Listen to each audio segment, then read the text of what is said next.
Salam, selamat pagi Bapak Ibu Saudara yang dikasihi oleh Tuhan Yesus Kristus. Salam sejahtera dan salam sehat selalu untuk kita semua. Berjumpa kembali dalam kesempatan yang berbahagia pagi hari ini. Doa dan harapan saya kiranya kita semua selalu sehat, tetap semangat dan senantiasa bersyukur kepada Tuhan karena Tuhan itu baik buat kita. Saudara yang dikasihi oleh Tuhan Yesus Kristus, pada kesempatan ini kita akan mendengarkan firman Tuhan. Namun sebelumnya mari kita berdoa, mohon pimpinan Roh Kudus. Kita berdoa. Bapa di sorga, dalam nama Yesus, Tuhan dan Juru Selamat kami yang hidup, kami mengucap syukur dan berterima kasih kepadamu ya Bapa. Engkau Allah yang sangat baik, yang mengasihi kami dengan kasih yang sempurna. Pertolonganmu selalu baru setiap pagi. Kasih dan kebaikanmu tidak pernah berhenti mengalir dalam kehidupan kami. Kami sangat bangga punya Allah seperti Engkau. Terima kasih Tuhan, pagi hari ini kami akan mendengarkan kebenaran firman-Mu. Mari Tuhan Engkau menolong kami supaya kami bisa mengerti apa yang menjadi pesan Tuhan buat kami melalui kebenaran firman-Mu di pagi ini ya Tuhan. Dan biarlah dengan kekuatan firman-Mu kami boleh menjalani hari ini dalam berkat, dalam sukacita, dalam pertolongan, dalam mujizat dari Tuhan. Terima kasih Bapa berfirman buat kami siap mendengarkannya, dan siap untuk melakukannya dalam hidup kami. Haleluya. Amin. Saudara yang dikasihi oleh Tuhan Kristus, pembacaan firman Tuhan buat kita pada kesempatan pagi hari ini terambil dari Injil Yohanes pasal 19 ayat yang ke-42. Injil Yohanes pasal 19 ayat 42, demikian firman Tuhan. Karena hari itu hari persiapan orang Yahudi, sedangkan kubur itu tidak jauh letaknya, maka mereka meletakkan mayat Yesus di situ. Demikian firman Tuhan pada pagi hari ini. Tema renungan kita adalah Yesus dikubur, tapi tidak menguburkan harapan. Yesus dikubur, tapi tidak menguburkan harapan. Saudara yang dikasihi oleh Tuhan Yesus Kristus, ada sebuah kisah di mana setelah mengebumikan seorang anggota jemaat, beberapa orang yang mengikuti acara tersebut berhenti di sebuah makam yang masih baru. Beberapa minggu sebelumnya, seorang gadis berumur 20 tahunan dikubur di sana, sehingga terlihat tanah masih baru, makam masih baru. Orang mungkin mengira atau berpikir betapa malangnya gadis itu. Namun mereka yang mengenal gadis itu akan bercerita, akan mengisahkan, akan bersaksi tentang gadis itu dengan sukacita. Gadis itu lahir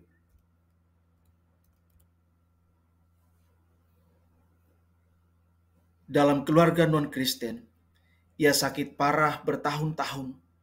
Lalu tim dari sebuah gereja melayaninya, sehingga gadis itu membuka hati, percaya, menerima Yesus sebagai Tuhan dan Juru Selamatnya secara pribadi. Saudara yang dikasihi oleh Tuhan Yesus Kristus, gadis ini ia tetap sakit. Sakit yang cukup lama dan berkepanjangan. Namun sekalipun ia menderita sakit, sukacita di dalam Yesus tidak berkurang. Sebab keselamatan hidup yang kekal telah dia miliki. Sehingga walaupun sakit begitu lama ia derita, namun sakit dan penderitaannya itu tidak merampas, tidak menghilangkan sukacitanya di dalam Yesus Tuhannya. Dan pada satu waktu, gadis ini pun tutup usia, meninggal dengan tenang dalam pangkuan Yesus Kristus. Saudara yang dikasihi oleh Tuhan Yesus Kristus, orang tuanya sangat terkesan dengan iman dari anak perempuan mereka.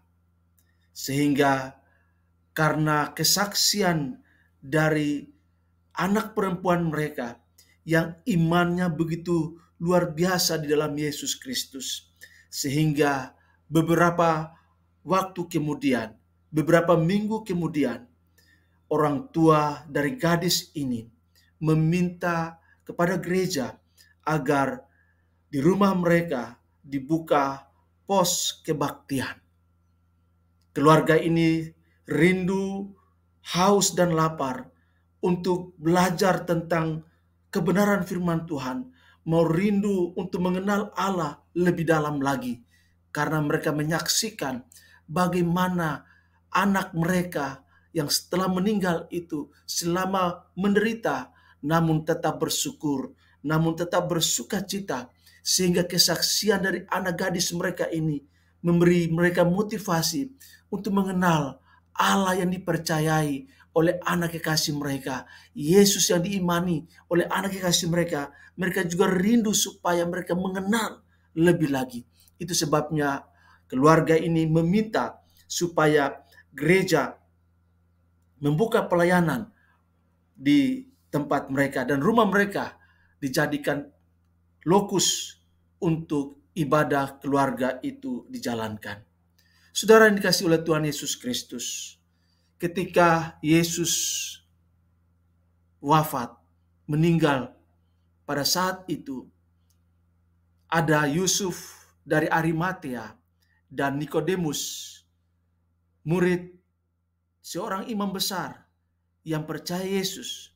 Lalu mereka juga ketika Yesus mati di atas kayu salib, mereka menguburkan mayat Yesus.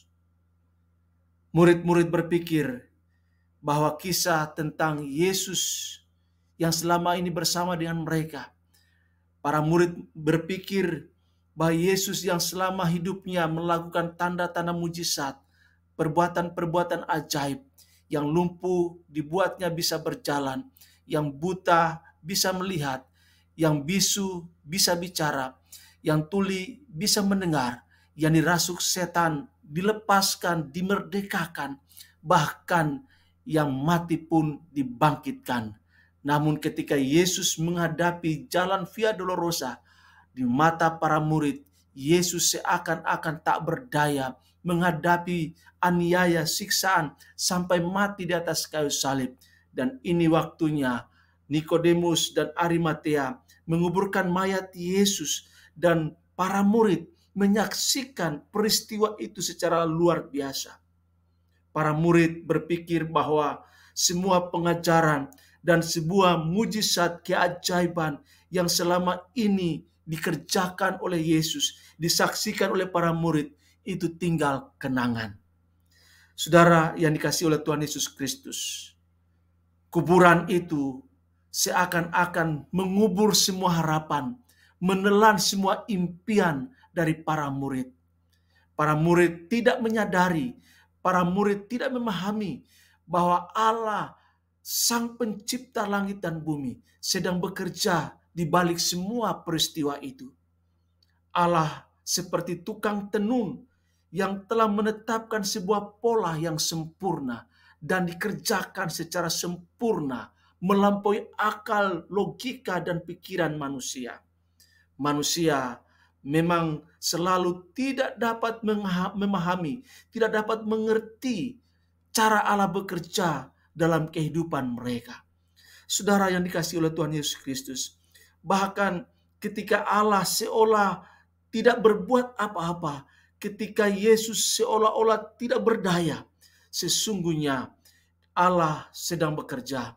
Allah sedang menggenapi rencananya untuk keselamatan Anda dan saya, untuk keselamatan umat manusia, untuk keselamatan gadis yang walaupun dia menderita, sukacita keselamatan itu sungguh luar biasa, sehingga walaupun gadis itu tutup usia, namun harapannya supaya keluarganya diselamatkan itu pun terjadi. Sehingga Bapak Ibu Saudara, kuburan tidak menguburkan harapan.